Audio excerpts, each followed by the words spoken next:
Ilang araw bago ang nakatakdang ika-80 UN General Assembly, kinumpirma ng palasyo na hindi makadadalo rito si Pangulong Ferdinand Bongbong Marcos Jr.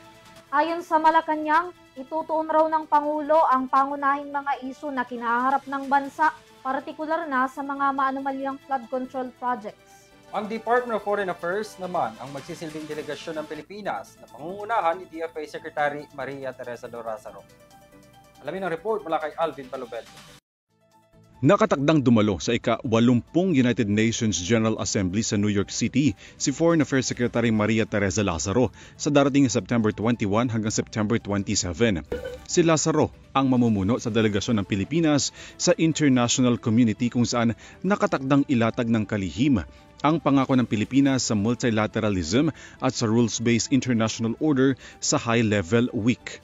Binigyan din ng kalihim ang role ng Pilipinas sa pagtugon sa mga kinaharap na pagsubok, gayon din ang panawagan sa UN ng isang matatag na pagtataguyod ng kapayapaan, seguridad, climate action, migrant protection at sustainable development. Sabi ng Department of Foreign Affairs, magkakaroon din daw ng high-level discussions ang delegasyon ng Pilipinas sa mga mahalagang isyu kabilang na ang artificial intelligence, climate financing, migration, biodiversity at maritime security.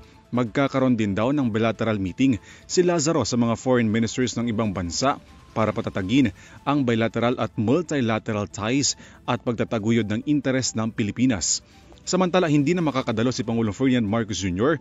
sa ika-80 UN General Assembly. Ayon sa palasyo, nais daw ng Pangulo na tutukan ng mga isyu sa bansa sa gitna ng nagpapatuloy na investigasyon sa multi-billion pesos na flood control project anomaly sa bansa.